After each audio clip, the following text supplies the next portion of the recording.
E aí, pessoal? Eu sou o professor Nicolas e essa é a aula de física do segundo ano sobre termologia. As palavras-chave são energia, calor e equilíbrio. Mas então, calor e temperatura são a mesma coisa ou não? Nós vamos começar essa aula falando sobre termometria, né? Discutindo alguns conceitos de calor e temperatura, tá? Vamos começar aqui com a definição de temperatura. Acredito que a maneira mais comum, né, que se pensa sobre medir temperatura é utilizando o tato, né? Você pegando num determinado objeto, você consegue dizer aí se ele está mais quente ou ele está mais frio que você.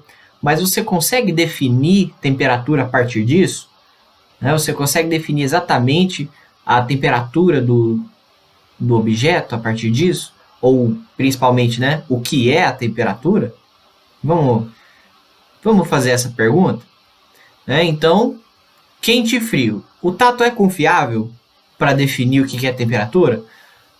Para testar essa hipótese, nós vamos fazer um experimento bem simples que você, inclusive, pode reproduzir aí na sua casa. Né? Como que funciona esse experimento? Você vai pegar 3 vasilhas, tá? Nas vasilhas da extremidade, você vai colocar água morna e água fria, tá? Numa você vai colocar água morna, na outra você vai colocar água fria. E na do meio você vai colocar água natural. Então, você vai colocar as mãos, né? Uma mão em cada vasilha das extremidades, tá? Você vai esperar aí um pouquinho e rapidamente você vai colocar as suas mãos, você vai transferir as suas mãos para a vasilha do centro, tá? Então, se você reproduziu aí esse experimento na sua casa, você percebeu 2 coisas, tá? Que a mão que estava na água quente, né, agora essa mão ela sente a água natural como fria, né? Enquanto a mão que estava na água fria, agora sente que essa água natural ela está mais quente, né? Então, ó, apesar, né, de ser o seu corpo, né, você teve 2 sensações diferentes, tá? Então, nesse quesito, o tato ele não é confiável para definir o que é temperatura, né? Sendo que ele depende do caso, tá? Dependendo do caso, você vai ter sensações térmicas diferentes, beleza? Para definir temperatura, então, nós temos que olhar um pouco mais a fundo na matéria, tá? No caso, na composição dela. Então, nós já sabemos que todo material é constituído por pequenas partículas. E essas partículas jamais se encontram paradas, pessoal. Elas sempre se encontram em movimento, tá? Nós falamos que elas têm uma vibração, beleza? Nós temos 3 estados físicos da matéria: sólido, líquido e gasoso, tá? No caso, nós temos a tendência de considerar que no estado sólido as partículas estão lá paradas, né, juntinhas, mas elas ainda assim possuem vibração, elas ainda assim se movimentam, tá? Só que o jeito que elas ficam ligadas umas nas outras, né, fazem com que elas configurem aí um objeto na forma sólida, tá? Então elas estão ligadas, né, mais próximas umas das outras, porém elas não cessam a sua movimentação. Se a gente considerar o gelo, por exemplo, o gelo, se você fornecer calor para o gelo, né, se você fornecer energia para ele, se você esquentar o gelo, ele obviamente vai derreter. Essas ligações da forma sólida, né, elas vão se desfazer de uma maneira que as partículas elas se movimentam cada vez mais. Quanto mais energia elas têm, né, quanto mais você esquenta essas partículas, mais elas se movimentam, de uma maneira que elas rompem essa ligação, tá? Essa ligação próxima, né, umas com as outras, e se transforma na forma líquida, né, na água líquida que a gente conhece. Tá? Elas ainda não têm elas ainda têm, né, uma certa conexão entre uma e outra, né? Elas ainda estão ligadas, mas elas têm uma certa liberdade, né? Uma liberdade maior para se movimentar ali. E se você aquecer a água ainda mais, ela vaporiza, né? E aí ela vira gás.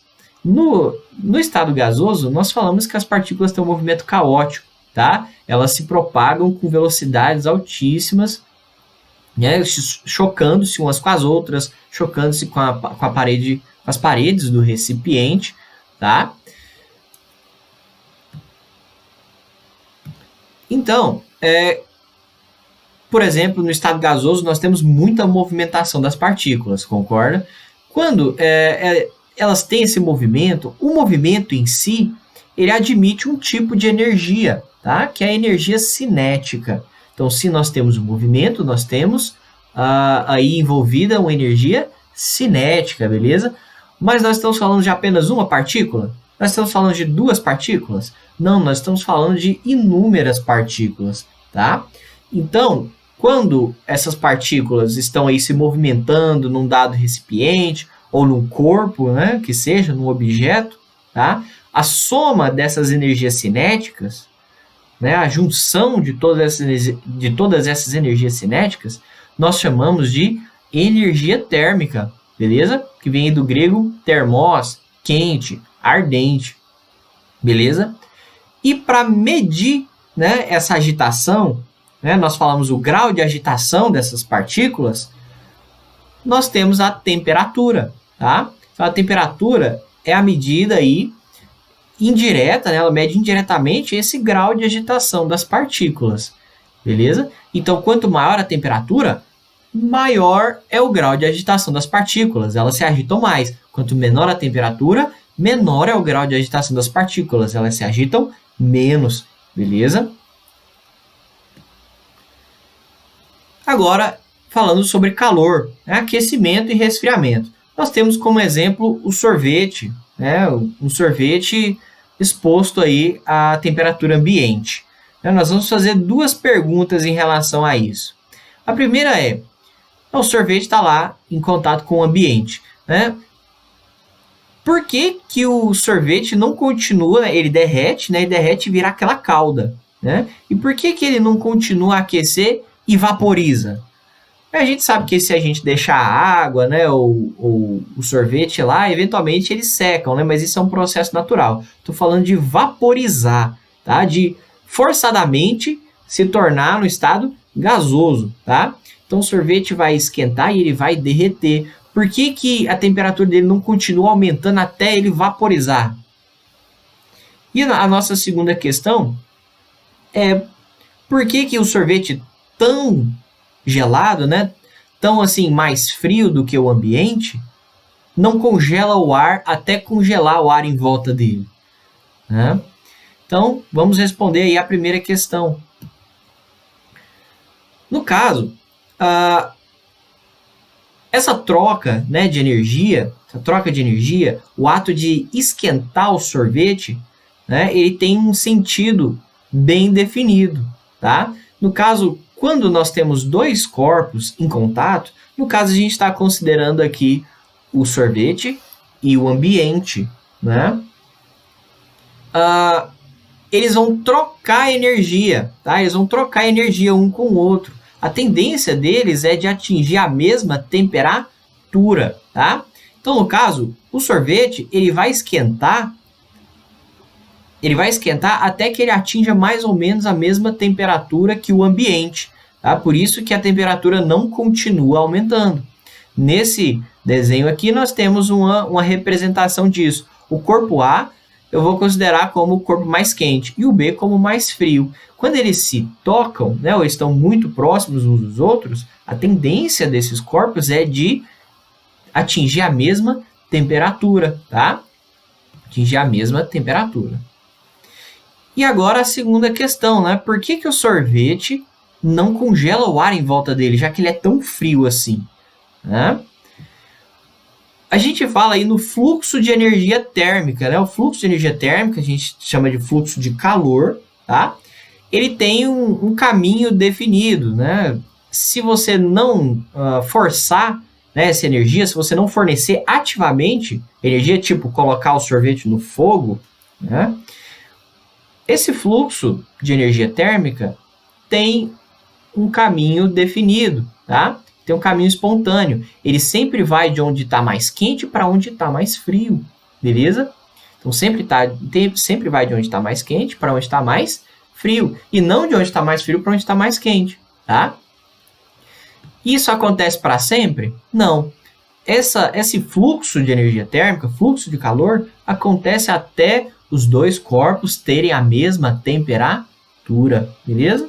Então, né, só sintetizando aqui, dois corpos de temperaturas diferentes. O mais quente vai ceder energia para o mais frio. Para sempre? Não, até atingir o equilíbrio térmico, tá? Até terem a mesma temperatura. Quando a gente fala na variação da temperatura de um corpo, né, a gente está falando de variação de energia. Né? Tem alguma coisa que está provocando essa variação de temperatura, né? Já que ela mede aí o grau de agitação das partículas, né? Que é aí essa agitação, esse movimento, né? Que caracteriza aí a energia cinética, né? A gente sabe, a partir da conservação da energia, pessoal, tá aí em todos os cantos da física, que a energia simplesmente não se perde, nós não perdemos energia, tá? Essa energia ela é transformada em algum outro tipo. No caso, a energia cinética das partículas, né, quando elas se chocam, né, ou chocam com a superfície de outro corpo, né, elas vão trocar aí, então, um tipo de energia térmica que nós chamamos de calor, tá? Então, essa energia que se troca entre as partículas, né, entre os corpos aí, nós chamamos de calor, tranquilo? Então, calor nós podemos dizer que é a energia térmica em trânsito, tá? Em transição. Muito importante isso porque é comum que nós digamos assim, nossa, está fazendo 35 graus hoje na sombra, estou com muito calor. Nós não temos calor, o corpo não tem o calor, fisicamente falando, tá? Porque o calor é essa energia térmica em trânsito, tá? Entre um corpo e outro, entre um objeto e outro, tá? Ou entre o corpo e o ambiente, né? Dependendo do caso, tá? E esse calor, ele será trocado, né? O fluxo de calor vai acontecer desde que as temperaturas entre os corpos sejam diferentes, beleza? Então, se as temperaturas forem iguais, não vai acontecer fluxo de calor. Então, um tem que estar mais quente do que outro para acontecer o fluxo de calor. Sempre do mais quente para o menos quente, beleza? Isso vai acontecer para sempre? Não, a gente falou aqui agora há pouco, né? O sorvete ele vai derreter, né? O calor vai passar do ambiente para o sorvete até que eles atinjam a mesma temperatura, beleza? O sorvete não continua aquecendo até ele virar vapor, né? Apesar de que ele seca naturalmente, né? Então, o fluxo de calor, pessoal, acontece até os dois corpos ou mais atingirem o equilíbrio térmico, beleza? Que é quando eles têm a mesma temperatura. Lei zero ou princípio zero da termodinâmica. Tá, professor? Mas o que é isso? Eu vou explicar daqui a pouco, tá? Mas vamos compreender aqui o que é o princípio zero da termodinâmica. Vamos considerar 3 corpos, tá? Vou chamar corpo 1, 2 e 3. Cada um tem a sua temperatura. Temperatura 1, temperatura 2, temperatura 3. Tá aí, T1, T2 e T3, tá? Nós já sabemos que quando dois corpos estão em equilíbrio térmico, eles não trocam calor. Né? Só a troca de calor quando as temperaturas são diferentes, quando tem um mais quente que o outro, né? Então, nós falamos o seguinte, desses 3 corpos, né? Se a temperatura do primeiro é igual à temperatura do segundo, e a temperatura do segundo é igual à do terceiro, então, também a temperatura do primeiro e do terceiro são iguais. Mais uma vez, se o primeiro e o segundo estão em equilíbrio térmico e o segundo e o terceiro também estão em equilíbrio térmico, quer dizer que o primeiro e o terceiro também estão em equilíbrio térmico, beleza? As temperaturas batem. Mas e aí, professor, como assim, tá? Como que isso funciona? Onde que a gente vê isso aí? Num dispositivo muito simples, vamos colocar assim, né? Simples porque é comum que atualmente nós conseguimos entender muito bem como funciona o termômetro, tá? No caso, nós estaremos falando desse termômetro aqui que nós chamamos de termômetro clínico analógico, beleza? Termômetro analógico clínico, tá na mesma, tá? Mas nós temos outros tipos de termômetro também, tipo termômetro digital, né, que o princípio é o mesmo, tá? Quando aí as temperaturas atingem aí o equilíbrio térmico, né, quando os corpos atingem o equilíbrio térmico, o sistema identifica isso e apita. E nós temos esse terceiro tipo aqui, tá, que é tipo uma pistola, que tem um sensor que capta a irradiação térmica do objeto ou corpo que você deseja medir a temperatura e mostra ali no display, tá? Como que funciona, então, esse termômetro clínico analógico aí? É bem simples, né? A maioria de nós, ou todos nós, sabemos claramente como funciona o termômetro, né? Basicamente é um tubo de vidro com a pontinha de metal que você coloca embaixo do braço e você espera um tempinho e você consegue ver, né, a sua temperatura marcada na graduação do termômetro, né? Ele tem lá as graduações lá que mostram as temperaturas. Mas e aí? Vamos mais a fundo em relação ao funcionamento do termômetro? Tipo assim, vamos lá. A ponta do termômetro ela é de metal, concorda? O metal, ele é um bom ou ele é um ótimo condutor térmico? É um ótimo condutor térmico, concorda? Então, o que acontece? Você pega o termômetro, vou medir a minha temperatura. Coloca o termômetro embaixo do braço e aí você espera 1, 2, 3, 4, 5 minutos, né? E aí você olha o termômetro e você vê a coluna, né, da substância lá dentro marcando lá 36,5 graus Celsius. É uma temperatura de uma situação saudável, né? Nesse termômetro, lá dentro, pessoal, tem esse tubinho, tá? A gente chama de tubo capilar. O tubo capilar, ele é tipo... Ele parece maiorzinho, mas ele é bem menor do que ele parece, tá? Ele é tipo uma lente de aumento, beleza? Lá dentro nós temos a substância termométrica, que geralmente... né, anteriormente era de mercúrio, mas devido às propriedades tóxicas do mercúrio, passou a ser substituído por um álcool com corante, beleza?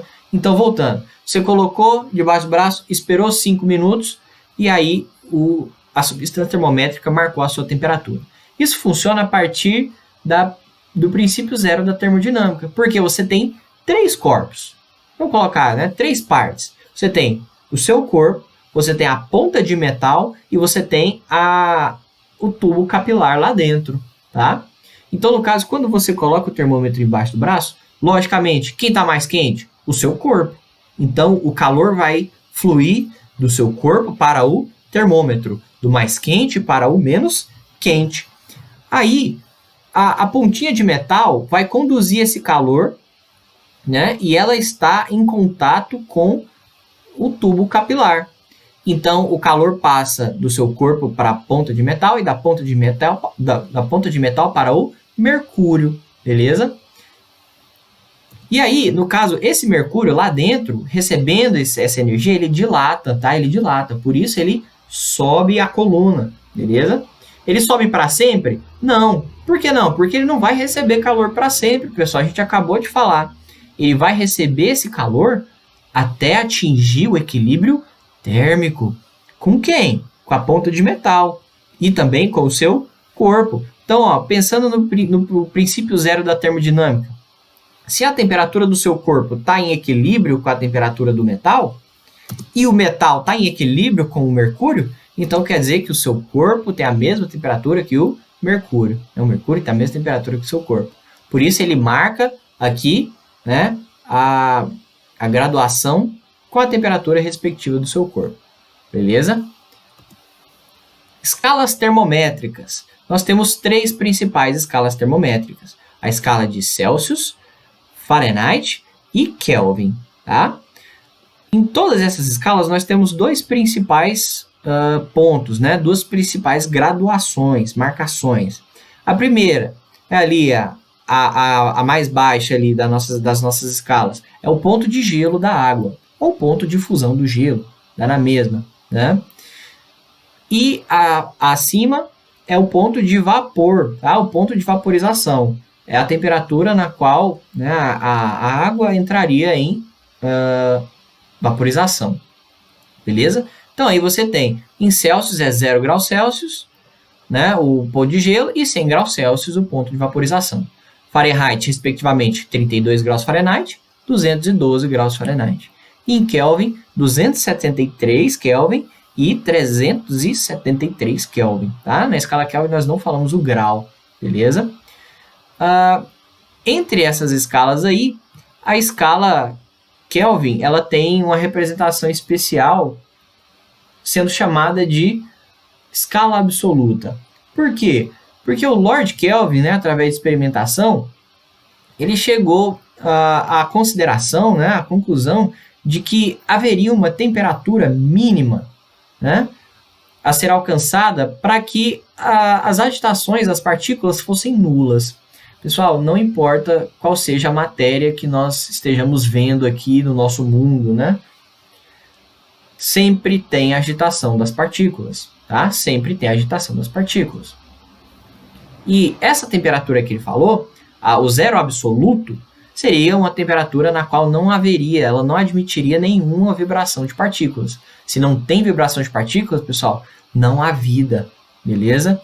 Então, o zero absoluto é essa temperatura na qual não seria admitida nenhum tipo de vida, nenhuma forma de vida, porque não haveria vibração das partículas, tá? Então, o 0 Kelvin é o zero absoluto, por isso escala absoluta. É equivalente aí, aproximadamente a menos 273,15 graus Celsius, tá? Bem baixa essa temperatura aí, tá? Então, conversões entre as escalas Celsius e Fahrenheit, tá? Nós primeiro vamos fazer aqui a entre Celsius e Fahrenheit e depois a entre Celsius e Kelvin, beleza? Como que a gente chega nessa expressão aí, pessoal? Nós vamos fazer uma relação de razão e proporção entre as nossas escalas aqui, tá? Nesse caso, eu já coloquei aqui as escalas, né? Com as temperaturas equivalentes, que é o TC, né, que é a temperatura em graus Celsius, e o TF, que é a temperatura em graus Fahrenheit, tá? Elas não necessariamente são iguais, mas elas são equivalentes, tá? O que é isso, professor? Quer dizer que, né, tanto em Celsius quanto em Fahrenheit, nessas temperaturas específicas, você não sente nem mais frio nem mais calor. Mais calor, né? Você não sente essa influência aí, tá? Porque elas são equivalentes. Então, como que a gente vai fazer isso, pessoal? Primeiro, nós vamos fazer uma consideração aqui, tá? A razão e a proporção tem que ser igual entre as duas escalas termométricas. O que é isso, professor? A razão entre as variações. Então, a gente vai fazer aqui duas variações. Vou fazer essa aqui, ó. O que é essa variação aqui? É a quantidade, né, de graus Celsius que nós temos entre o zero e essa temperatura aqui. É a diferença entre esses dois. Eu vou chamar de delta TC, tá? Delta TC. Mas o que é delta TC, pessoal? É a diferença, tá? Entre essa temperatura, que a gente não conhece, e o zero, tá? E essa diferença aí. Em outras palavras, é o final menos o inicial. Tranquilo? Então,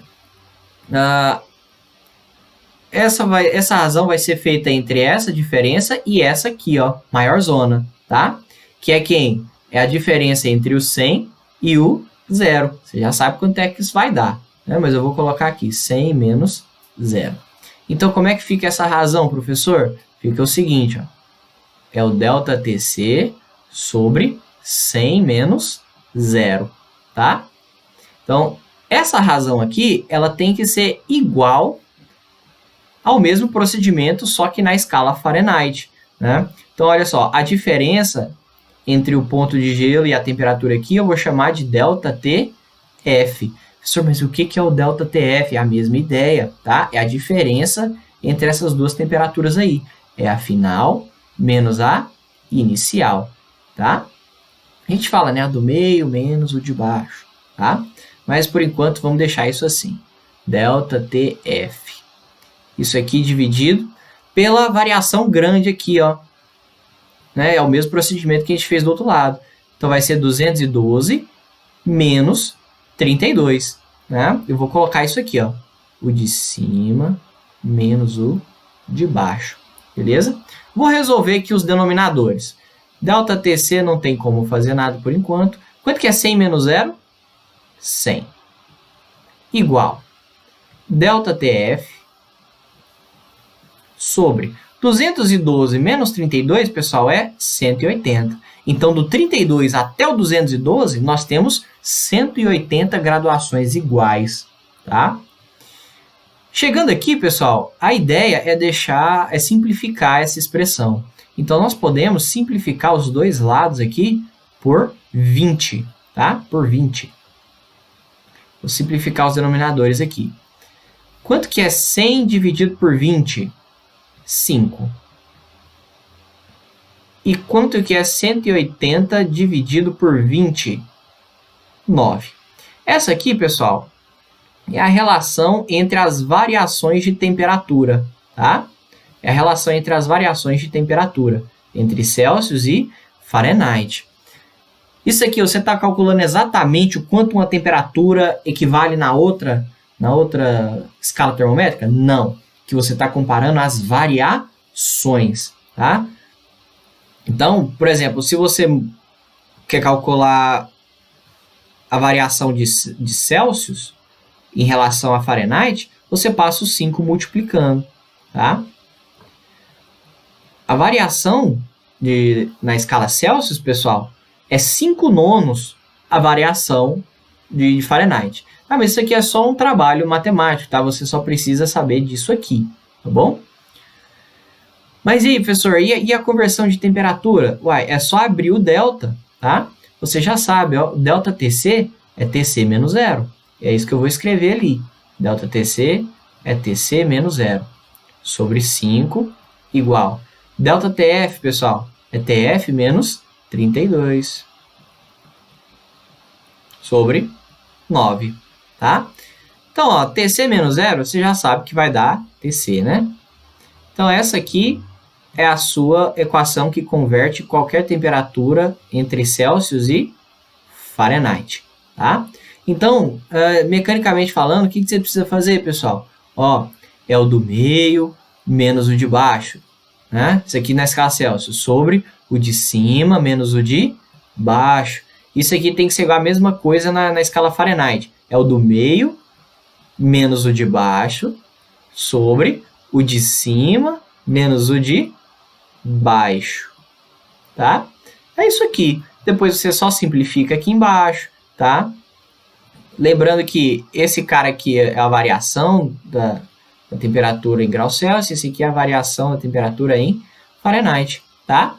Então, não é tão complicado assim, você só precisa associar os deltas, tá? E agora, a relação entre Celsius e Kelvin, tá? Relação entre Celsius e Kelvin, você vai fazer a mesma coisa, ó. É a mesma coisa. A variação aqui de 0 até a temperatura que a gente não conhece é o ΔTC. E essa aqui é 100 menos 0. É a quantidade de graus que nós temos do 0 até o 100. Tranquilo. ΔTC sobre 100 menos 0.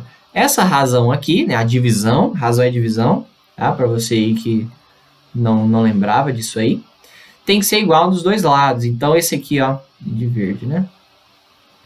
É o ΔTK, né? É a variação do ponto de gelo até a temperatura que a gente não conhece. É o ΔTK, então, sobre essa variação maior aqui, que é 373 menos 273. Essa aqui sai bem direta, hein, pessoal? Quantos graus você tem, quantas graduações iguais você tem do 0 ao 100 em Celsius? 100, né? 100 menos 0 é 100. Mas e a do Fahrenheit, pessoal? De 273 até 373, você tem quantos? 100 também. Se você simplificar tudo aqui por 100, pessoal, isso aqui vai embora, né? Sobra o quê? Que as variações entre essas duas escalas são o quê? Iguais, tá? Mas por que elas são iguais, professor? Porque as variações são as mesmas, tá? Os dois variam de 100, tá? Entre o ponto de gelo e o ponto de vapor, nós temos 100 graduações iguais. Então, se essas graduações aí são iguais, as variações são iguais. Então, se você falar que hoje, sei lá, semana passada, né? Entre um dia e outro, tivemos uma variação aí de 10 graus Celsius, né? Na escala Kelvin, a variação seria de 10 graus Kelvin. 10 graus Kelvin, ó. Não falamos grau no Kelvin, né? 10 Kelvin, beleza? Mas aí, professor, e para converter a temperatura especificamente, é só abrir o delta, né? Delta TC é TC menos 0, vai dar TC. E o delta TK, pessoal? É o TK, é o do meio, menos o de baixo. Se você isolar o TK, a temperatura em Kelvin, você vai ter que ela é igual a TC mais 273, tá? Então, o pessoal gosta muito de cobrar de nós o processo de montar isso aqui, tá? Processo de montar as equações de conversão, tá? Então, tudo que você precisa lembrar, mais uma vez, ó, é o do meio menos o de baixo, do meio menos o de baixo, sobre o de cima menos o de baixo, igual. Escala Kelvin agora, o do meio menos o de baixo, tem que ser dividido ao de cima menos o de baixo. Fica a mesma coisa, tá? Só resolver, simplificar e chegar na equação final. Voltando lá para o nosso slide, né? Então, aqui nós temos as nossas equações, beleza? Tranquilo, já provamos isso aqui, né? A variação entre Celsius e Kelvin é igual, tá? E aqui alguns exercícios bem rápidos, tá? Bem simples, só para a gente aplicar aí essas equações, tá?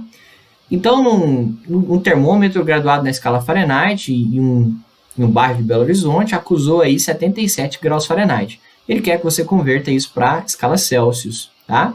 Então, ele quer a temperatura em Celsius e ele te dá a temperatura em Fahrenheit. Basta usar a equação correspondente, tá? Então, se ele te fornecer a temperatura em Fahrenheit, é ela que você coloca na sua equação. 77 menos 32, 45, né? E aí, 45 por 9 dá 5. Multiplica cruzado. E aí você tem que a temperatura equivalente a 77 graus Fahrenheit, na escala Celsius, é de 25 graus Celsius. E aqui a número 2. Qual é a temperatura equivalente a 25 graus Celsius na escala Kelvin? Muito fácil. É a equação mais tranquila que tem, tá?